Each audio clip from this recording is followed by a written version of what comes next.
From Worldwide Technology, this is the AI Proving Ground podcast. Today, as trillions of dollars are being poured into new energy capacity to support AI, a new scenario is unfolding. The race to build smarter models is now colliding with the hard reality of how we power them. Data centers are going up faster than the grid can evolve. The digital economy has leapt ahead of the physical one. And suddenly, the real limit to AI isn't silicon, it's megawatts. This is all more than an engineering challenge. It's a geopolitical issue, a national security concern, and a leadership test for every enterprise betting big on AI.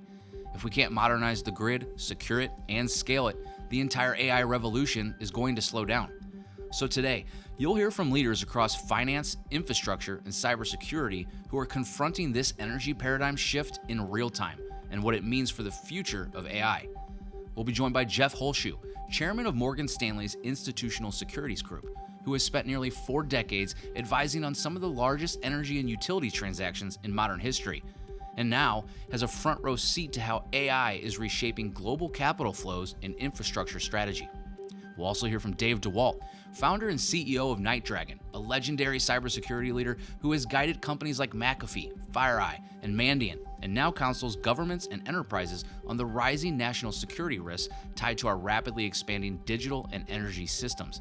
And finally, Josh Schertzer, CEO of Beacon AI Centers, which is building some of North America's most advanced AI-ready data centers, redefining how power, sustainability, and infrastructure must evolve to keep pace with AI scale computing.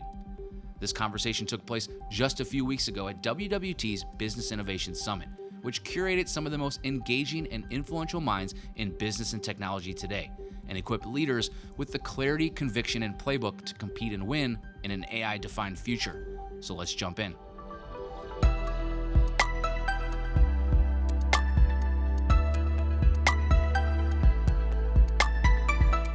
All right, so I have 3 distinguished parties on stage with me here, and I thought I'd maybe just do a quick background for Jeff, Josh, and Dave. So Jeff Holzschuh, the chairman of Institutional Securities Group at Morgan Stanley. Over his nearly 40-year career, he's advised on some of the largest M&A deals in the energy and utility business.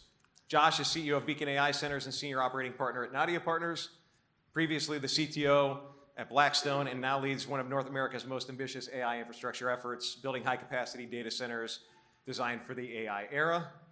And Dave, if you don't know Dave, he is like royalty at RSA and Black Hat and other industry conferences around cybersecurity. But Dave is the founder and CEO of NightDragon Security. He's a veteran CEO and investor. He's led companies like McAfee and FireEye and created over $20 billion in shareholder value, and also prestigiously served as an advisor to U.S. presidential administrations on cybersecurity. And for those that weren't following along yesterday, happened to win the Pro-Am. And by the way, it was a team effort for sure. I know Jay's here and Steve's here and Chris Pronger, so we had a wonderful time, and big thank you to WWT for sponsoring it. But it was really nice to get a golf trophy, I have to admit. I don't get very many of those, so thank you for the shout-out. I'm still calling shenanigans. Integrity is a core value at Worldwide, so I think we need to do a little inspection on that 21 underscore that they shout out at Cardell. So. By the way, Brian, it's not often that you got an energy guy, a finance guy, and a security guy on the same stage. So hopefully, if we're somewhat productive, we'll solve some of the world problems by lunch. I will say in our little pre-meeting out in the hallway this morning, after we first introduced each other, I don't think I got a word in edgewise. So I might be pretty quiet over here while the 3 informed individuals up here do all the work. So. Jeff, we're going to go ahead and get started just to set the stage. AI adoption is accelerating at an unprecedented pace. How is this surge reshaping the energy demands in data center design?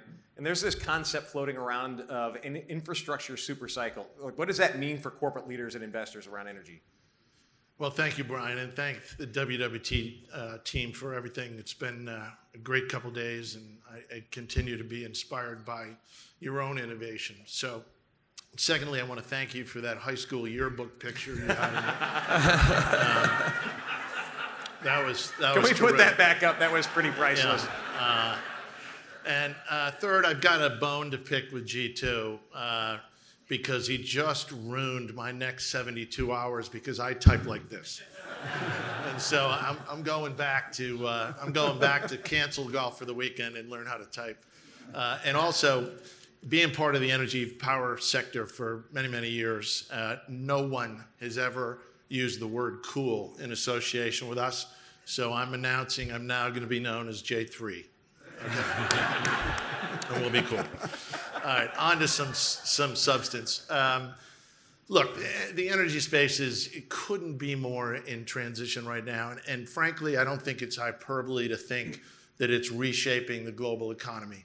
The explosive growth in CapEx, the grid modernization, the safety issues associated with it. You heard G2 use the number, and I think McKinsey's and others are using it. The expectation is $5 trillion to be spent between now and 2030 in this space.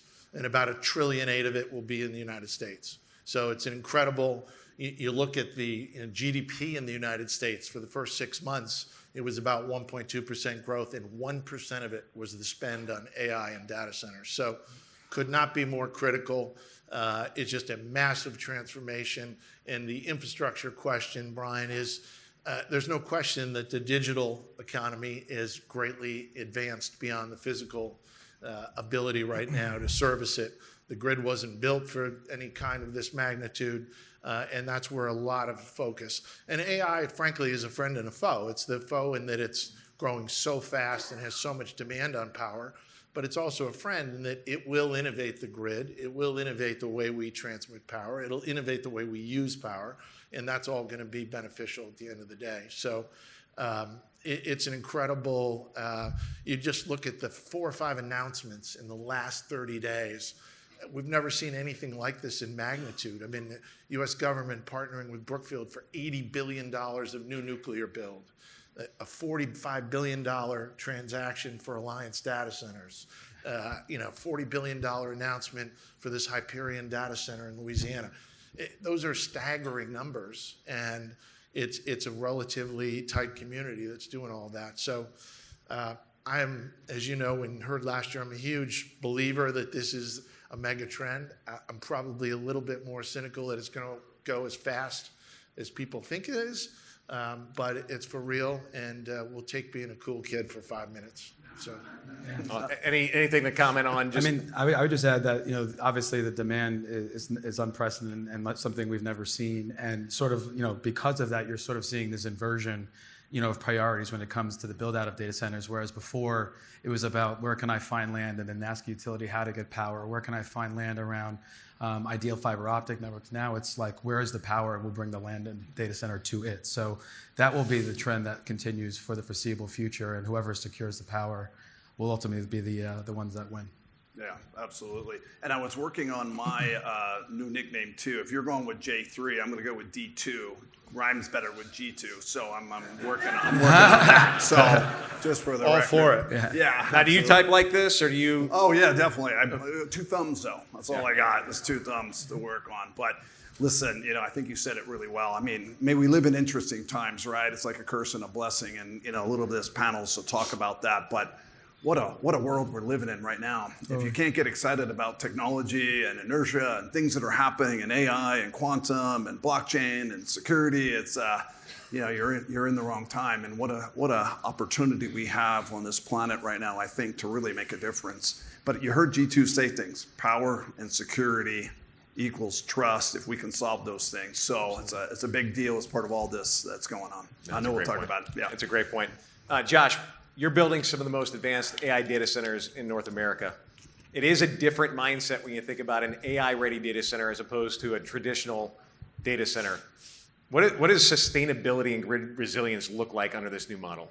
Yeah, I mean, it's interesting. I think I might have a controversial opinion there. So, so grid resilience is obviously of the most importance. But as you guys know, the sort of like traditional electrical grids are going to struggle for the foreseeable future to keep up with the demand, and so that's obviously forcing more of a hybrid approach, whether that be microgrids or on-site and behind-the-fence generation, and that sort of hybrid approach will create some challenges around how you look at and how you tackle sustainability. And so what we're seeing now, and what we're also hearing from some of our hyperscaler friends, is that because the demand for compute is so strong from them, because they're essentially bleeding from the scenes for this compute, and because only going with electrical or only going with renewables is not going to be enough to power that, to enable that compute. Essentially what you're seeing is them sort of, I don't say lower, but maybe temporarily lower their target such that they can get to that power and to that compute ultimately faster. It doesn't mean that sustainability is not front and center in the conversation.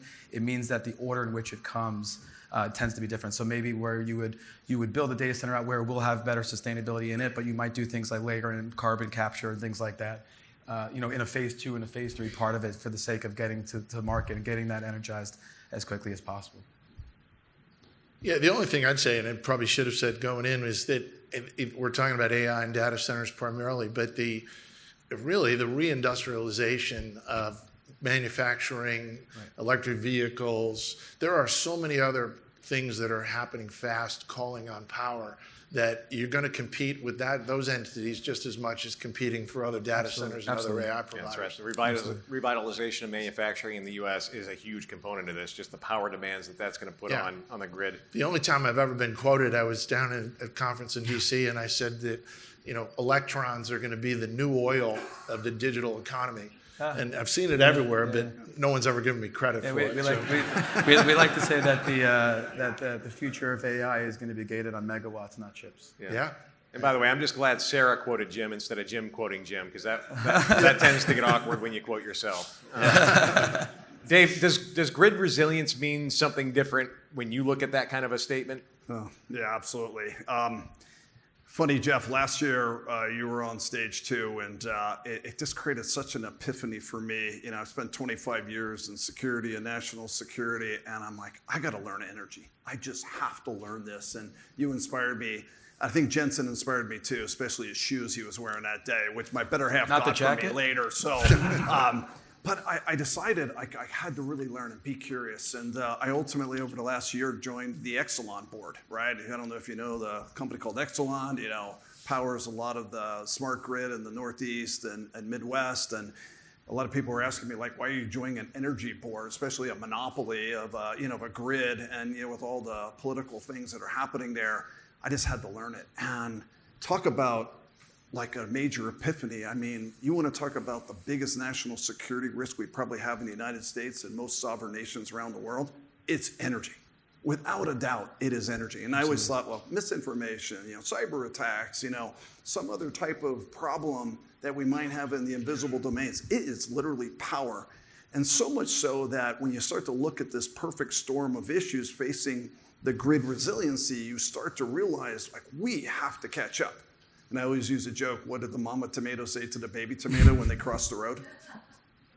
Catch up. Right? So, we have That's a terrible dad joke. Come on, Jim Kavanaugh. I made you laugh with that one. That was a quick one, wasn't it? Please laugh at that. Just make him feel better. See, that just rolled right off my tongue. But anyways, what's the grid resiliency issues, right? We have such little capacity for the demand that we have right now.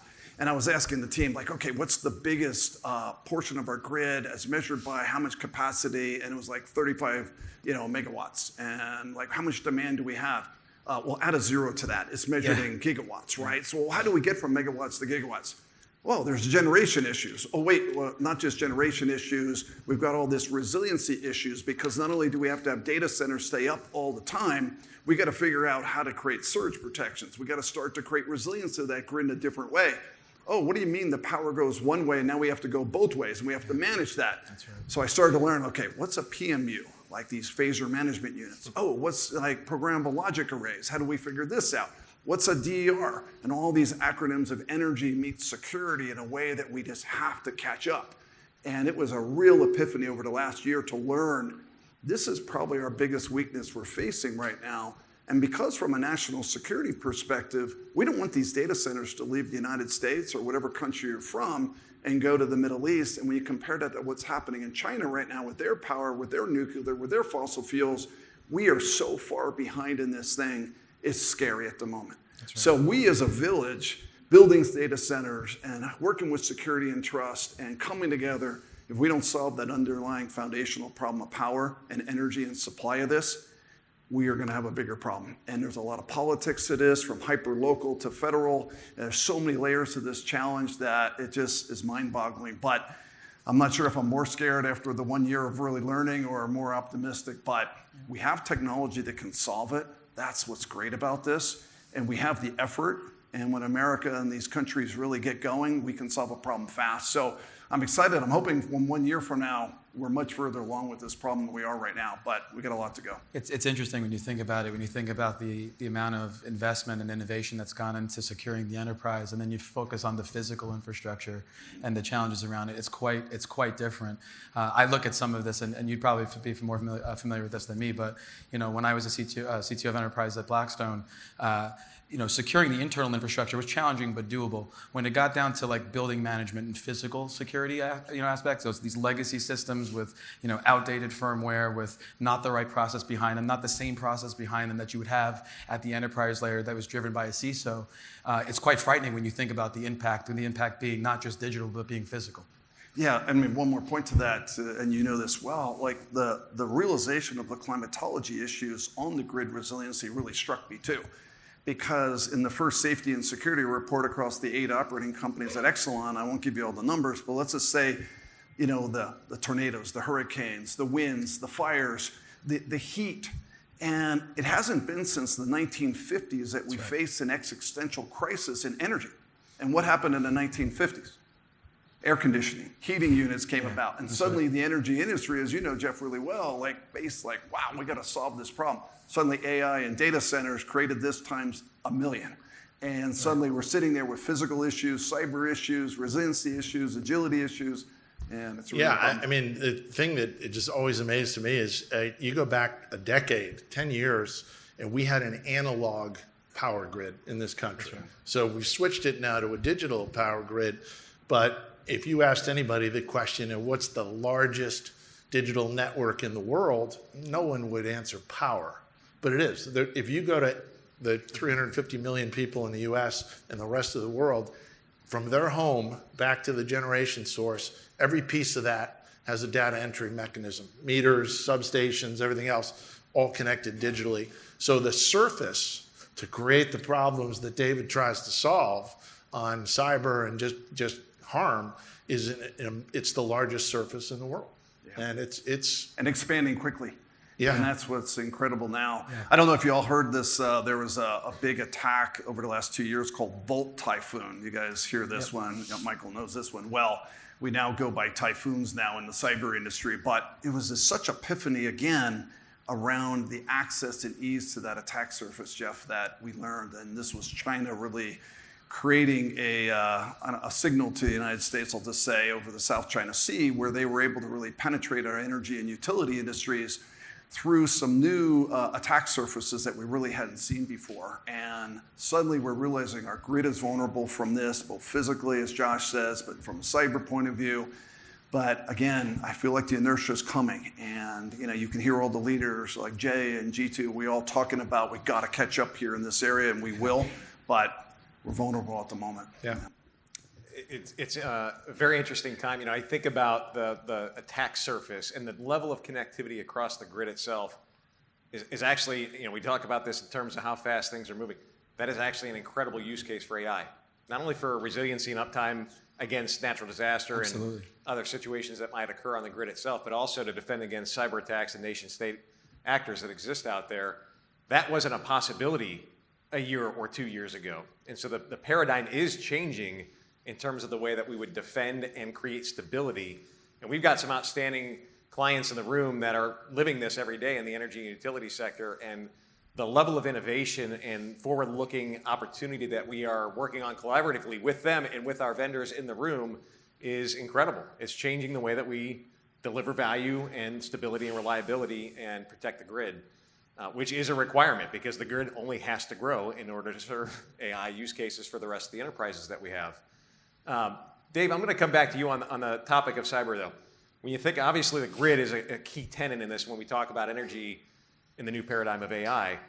What does that mean in terms of maybe executives in this room for innovation speed and how you balance that while the growing imperative to secure both physical and digital assets. It's a different time for executives on the enterprise side as they think about this.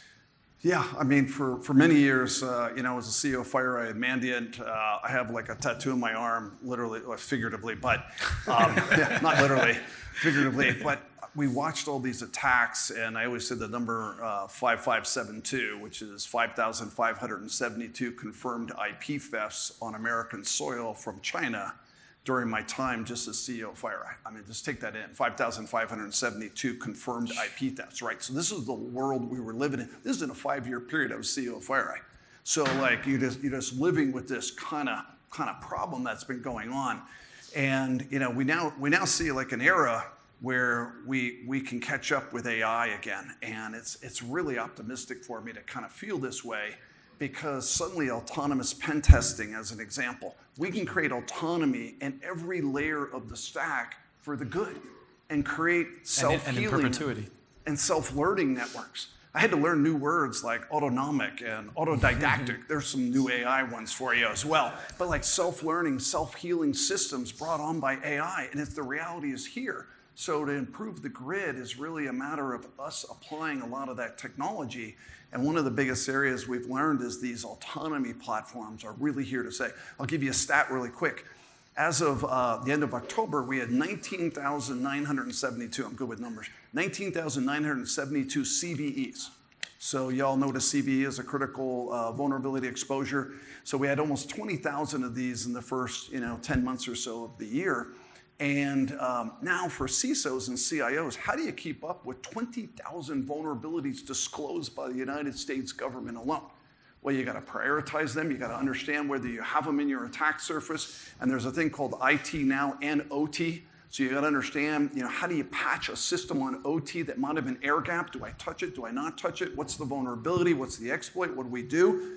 But now with the capabilities of AI and autonomy, we have the ability to start to do this self-healing, self-learning system on both IT and OT, which is really, really encouraging for me to watch. So now while the bad guys are also doing the same thing, the good guys, all of us, have to use these tools in a way to make all this safer and quicker. And time's not on our side, because every time a vulnerability does come out, the bad guys get it too, and they try to attack you. That's right. So the good guys have to find that vulnerability and patch it quicker, and it's a race. And may we live in interesting times, right?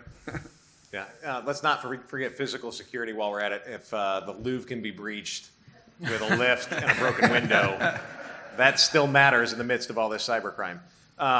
Jeff, I'm going to come back to you. As we think about capital markets and policy signals shaping the future of energy, where is capital flowing? We've got a lot of different places that we can build the grid out to serve this growing demand. It could be renewables, nuclear, microgrids. We talked storage last year a little bit. Give us a little bit of insight in terms of what you see shaping up out there. And love your perspective on this too, Josh, more from a technological standpoint and trying to meet the timelines that our clients are demanding of us. Sure. Yeah, it's probably helpful to take a bit of a half step back and say, how did we get here where we're in this power conundrum of not having enough? It's been almost 20 years since the demand on the power system grew more than 1 or 2%. So now the demands are 50 and 100% all at once. And the universe is, call it 80% in a regulatory environment and 20% in a non-regulatory environment. And so the speed at which we can fix this system and generate all this power is contained by a couple of things. One, the supply chain had narrowed down to a point to just be maintenance and incremental supply. We got to rebuild the entire supply chain. Turbines, transformers, basic, boring stuff, but you can't have power without it. And so that's kind of been a huge focus for the industry. And the second part of it is, in a regulated world, who pays for this stuff? So if your capital expenditures, which they have in the industry, have now doubled, expectation is they will triple. So $250 billion this year just for utilities alone. That pass-through in rates to customers, like all of us, is 15%, 20%. You do that 2 or 3 years, of course, you've got a huge political backlash. So the struggle for these entities to continue to build as fast as you need it is in fact that. So the next stage is, do you build these facilities outside the regulated world? And then who's the credit supplier for the capital markets to raise the kind of money we're raising? The obvious answer so far has been the hyperscalers doing contracts on the other side of the infrastructure, and then the capital markets will allow debt to be raised and equity to be raised to support it. Capital is not the issue right now. Right. We have access to enormous amounts of capital globally. As I said, in the last month, we've done two $40 billion debt deals for single facilities. You never would have thought that was an option. The equity performance for the people in this industry has been 5x, 6x, 7x. So I just don't, in other cycles, capital was clearly constrained. I don't see that being the case here. It's the pace of the things I talked about, supply chains and getting the actual physical things, and labor. The one thing that you should hear from us too is there's not enough electricians, pipe fitters, carpenters, things that actually need to build this massive amount of infrastructure. And so that's going to take some time to gear up as well. All of that, is a challenge pile, but I have no doubt that innovation and others are, going to solve that problem. Yeah, I mean, I think Jeff nailed it. I don't have too much to add there. What I'd say there is the conversation now, it's not a shortage of capital, but it's really like who's going to own the risk. So like while you don't see speculative building, which is indicative of us, by the way, not being in a bubble, what you do see is the need to proactively procure things like transformers, turbines, breakers, things like that. Those are very CapEx intensive. And for any data center developer, even a well-established one, doing that off the balance sheet is just too much. Yeah. And so you're seeing that sort of solved for in two ways. You're seeing that like almost like proactive project financing, where you're getting some capital to put to work to engage and get those things. Some of these things have 2, 3, 4, 5-year lead times, and then you're also seeing something that's really interesting and different over the last couple of years, which is you're seeing some of the customers, the hyperscalers in particular, backstop it. So like before, as part of the lease, as part of the letter of intent, and as part of the leases, you're actually seeing that the hyperscalers are putting money up off of their balance sheet to get ahead of these things if they don't already have it within their procurement system already.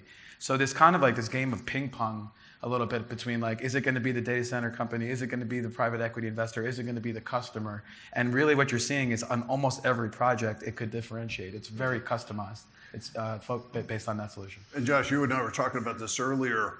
If I go to the partner side, like an Exelon side, we're sitting there, and another one of my learnings this past year was just how many data center applications and proposals Exelon was receiving. That's right. And one of them I could say pretty publicly was that we received in the last 2 quarters over 90 new data center applications for one of our operating companies, ComEd in Chicago. Yeah. So 90 new data center requests that come into one grid.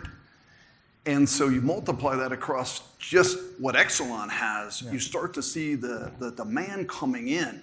But to your point that we were talking about, like, how do we get them to give us upfront dollars? How do we make sure we're secure? We can't go build all that generation and all that delivery without, kind of a really good partnership with the customer. Absolutely. And making sure, because many times they're portending a lot of demand, but, if we're going to go build it, is it going to really be there too? So on the partner side, we got to be careful with that.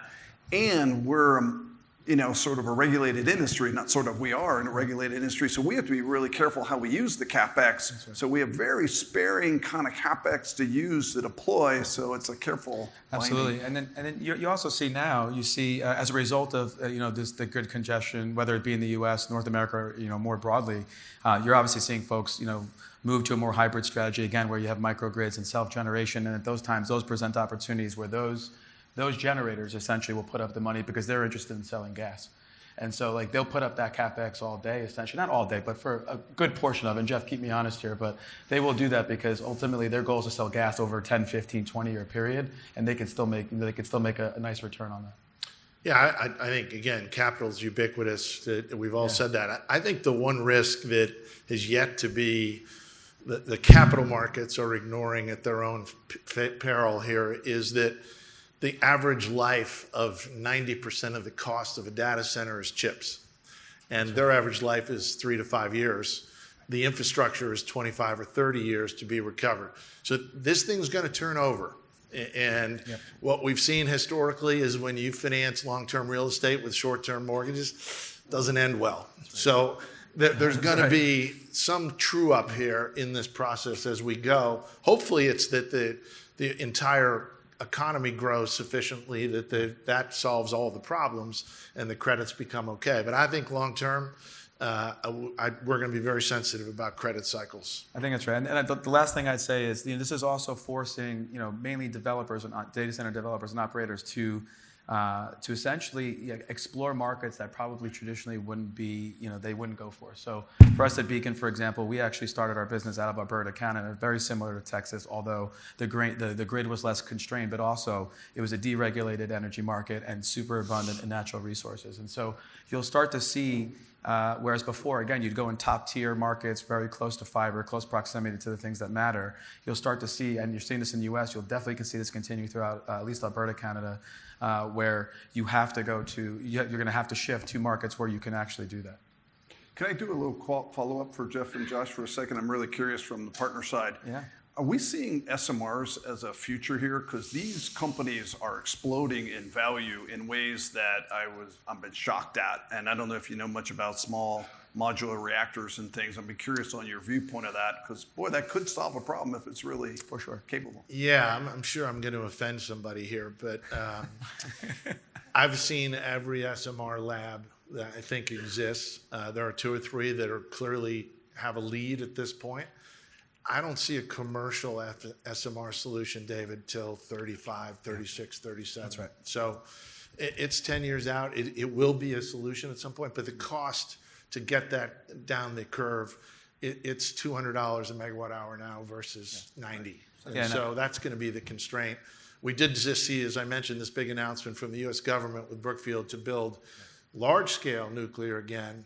We'll see how fast that goes. I mean, on the positive side, it's clear the administration is rescinding climate control restraints, rescinding the timeframes for permit approvals. That'll get better. It's not going to take us 10 years to get through a nuclear process, but it's still going to take 5 or 6 or 7. That's exactly right. And I would say, I mean, the world, I don't, in reality, the world doesn't have any choice but to go nuclear, whether it's SMRs or full-on plants, just given the demand that we've been talking about today on stage. What I'd say is, in the short term, natural gas is that bridge. Yeah, and I didn't really answer your second part, Brian, which is capital flowing to renewables, storage, the grid. It's flowing to everything. I mean, everybody is in a mode of all the above. We're extending the lives of coal plants. We're turning crypto facilities into, data centers. Any access to reliable power is being turned into this growth in AI and data centers. Yeah, I think one thing's for certain too, this is another use case for AI. I think we're going to find new ways to solve the power challenge with AI and turn the AI against the problem set of how do we power itself. And that just creates new opportunity and a level of innovation that didn't exist again 2 or 3 years ago. So we're already seeing some of that in the world of storage. I'm looking forward to seeing a year from now, when we've got you back up here, what the conversation looks like and how things have changed and the market has evolved. We've got just a couple minutes left. Would love to hear from you guys, just as you look at the audience here and you think about the group of executives and leaders that we have across a whole slew of industries. Is there any guidance or a single point or bold action that you would suggest that they think about applying into their world as enterprise leaders?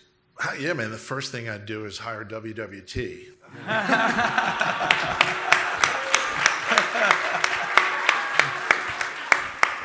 That was great. From me. I spend a lot of time with senior management teams and boardrooms, and I would say my outsider advice would be 100% focus on integrating not only the technology innovation, but the energy security part of it, and the just the profile of your energy strategy. You're going to be a partner with energy companies now. You're not going to buy power from them.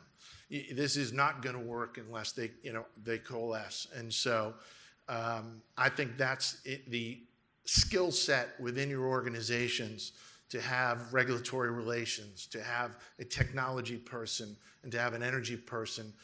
Not many of these organizations have all three. I think you got to put all three together and turn them loose. Yeah, I'm gonna piggyback on something that Jeff, I think, alluded to previously, which is Whether you're investing in physical infrastructure like us at Beacon, or at the enterprise level, if you're investing in AI software and you're looking to get funding from a budget perspective, either way, our view is that like the returns in AI are fairly like they're long term. So find a patient partner that has patient capital, whether that's again coming off the balance sheet or from an investment firm. Set the expectations that you intend to move fast, but the return will come over time. Yeah, maybe I'll just add on. Not a lot more to say. I thought Jeff and Josh said it well, but education. Like we've got to learn this problem. We got to learn this opportunity. We got to work together as a village, so to speak. And it's going to take more than one voice here, one company to do it. And we need public-private partnership to make this happen. And what I've learned about energy in just my short time was, boy, I mean, there's a federal level to a state level, or regional levels to a state level, to a hyper-local level. Yep. It is a very complex regulatory environment. We got to clean that regulatory environment up. We got to create more capitalism to that environment, more innovation to that environment. And that's going to take a village to get done.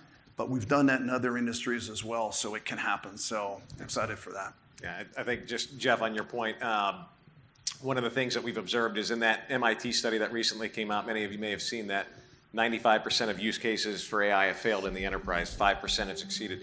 We believe there's a lot of gray area in that, but the common theme that we've seen in the use cases that have succeeded and had significant positive impact on the business are where the right partner was selected and embedded in that process. And we would be humbled and honored to be a part of that journey with you as well. Gentlemen, thank you for the time today. Really appreciate this. They made it easy on me. Thank you. Okay, in the end, what we heard today is unmistakable. Energy strategy is AI strategy. And the organizations that win the next decade will be the ones that treat power, security, and compute as a single integrated challenge, not separate problems to solve later. This episode of the AI Proving Ground podcast was co-produced by Naz Baker, Kara Kuhn, and Diane Swank. Our audio and video engineer is John Knobloch. My name is Brian Felt. Thanks for listening, and we'll see you next time.